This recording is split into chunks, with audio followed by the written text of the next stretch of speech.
¿Qué tal? Les damos la bienvenida a todos y por supuesto a todas. En esta emisión les vamos a hablar de 50 años del golpe fascista en Chile, el luctuoso 11 de septiembre. El dolor que a nuestra América le causó el golpe de Pinochet produjo una honda herida que, 5 decenios después, no se ha cerrado definitivamente. Para la comunidad latinoamericana y progresista mundial, no ha habido y no habrá un septiembre más doloroso que el acaecido en Chile en 1973, el golpe de Estado, orquestado por el gobierno de los Estados Unidos e instrumentalizado por Henry Kissinger, legendario derechista y ya centenario carcamal, tuvo una primera fase en junio de ese año, con el famoso Tancazo. La segunda fue con el bombardeo y la destrucción del Palacio de la Moneda, efectuado después del mediodía del 11 de septiembre. En horas de la mañana, una junta militar anunció el golpe y el ingenuo presidente se preguntaba, ¿dónde estará a estas horas el general Pinochet?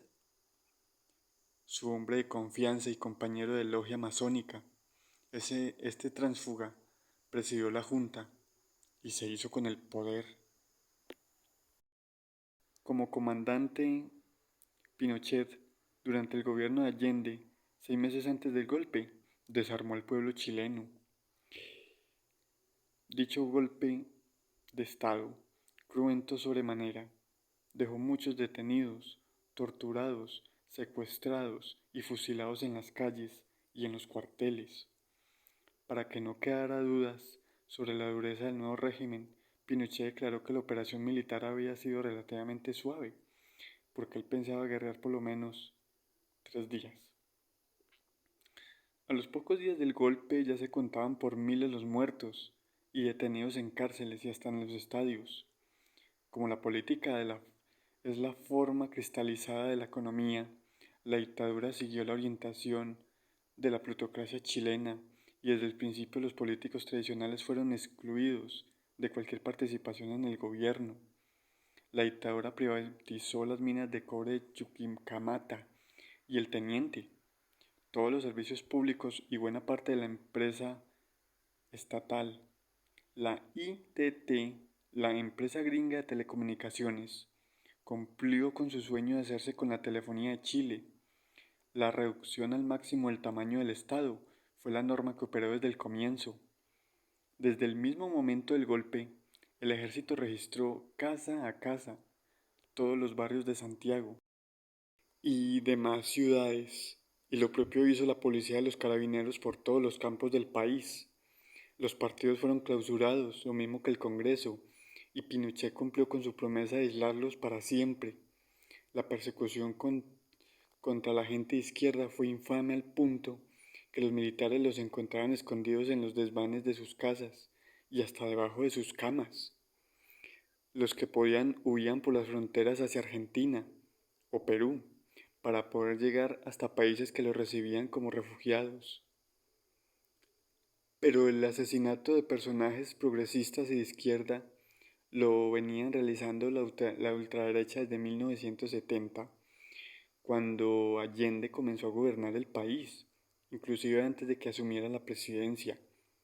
Fue el caso de personajes cercanos a Allende, como el general René Schneider, asesinado en ese año, el general Alberto Bachelet, quien falleció a causa de las torturas, y el general Carlos Prats, con su esposa, ultimados en 1974, los ministros José Toa, liquidados por asfixia en 1974, y el ministro Orlando Letelier, asesinado en Washington en 1976, por nombrar solo a los más destacados. Desde el principio del golpe, Pinochet se impuso sobre la junta militar, aduciendo que él era una persona ecuánime, que estaba en el justo centro, aunque anunció que en Chile no se movería ni la hoja de un árbol sin su consentimiento. Los gobiernos de Estados Unidos y de la Comunidad Capitalista Europea hipócritamente fingían protestar contra los desmanes del dictador de Marras, pero realizaban pingües negocios con él y se hacían los de la vista gorda con sus grandes atrocidades y desmanes. En 1980, la nueva constitución, redactada por un grupo de juristas de derecha, al gusto de Pinochet y de la élite de potentados, marcaría el ulterior rumbo represivo y neoliberal que aún impera en Chile, a pesar de los intentos de reformarla.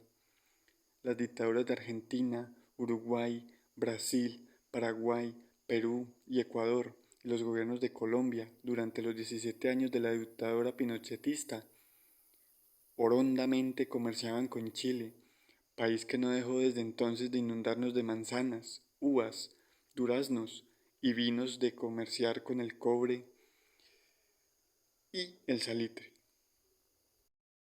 El dolor que a América Latina le causó el golpe fascista de Pinochet produjo una honda herida que 50 años después de haber ocurrido ese evento no se ha cerrado definitivamente. El golpe de Estado del 11 de septiembre de 1973 fue largamente pensado en los centros del poder de los Estados Unidos y apoyado teóricamente por los intelectuales del neoliberalismo en la Universidad de Chicago, a la cabeza de Milton Friedman. No menos importante fue la vinculación inmediata de los jóvenes economistas de la Universidad Católica de Chile, quienes hicieron maestrías en la institución estadounidense mencionada y fueron llamados los Chicago Boys, nombre con el que se consagraron.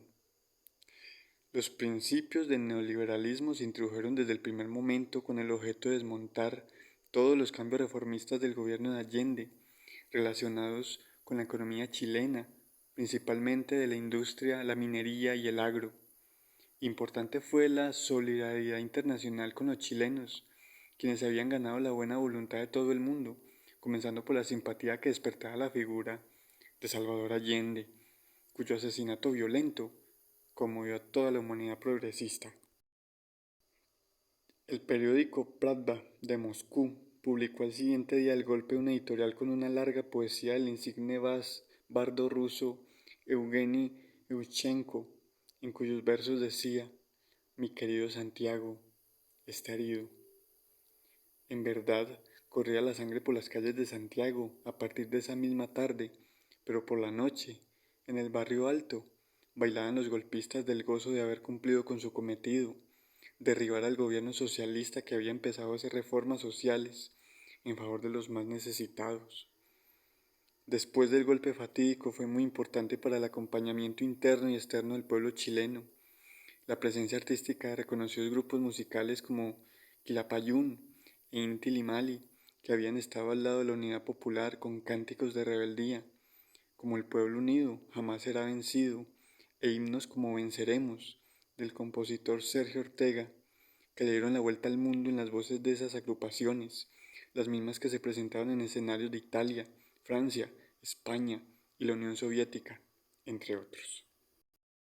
Todavía se escuchan los cantos de los mencionados grupos que volvieron a Chile después del restablecimiento de la democracia y dieron apoteósicos conciertos en las ciudades del país austral, pero también en varias capitales del planeta, para recordarnos que la causa de la liberación del pueblo chileno y latinoamericano está presente en las canciones y es un motor permanente que mueve la conciencia de nuestro continente y de otras partes del orbe. ¿Qué opinas sobre este fatídico suceso, que a pesar de haber sido hace 50 años todavía nos duele? Dejamos este video hasta aquí para que ustedes puedan dejar sus comentarios y los esperamos para una próxima emisión. Hasta la próxima.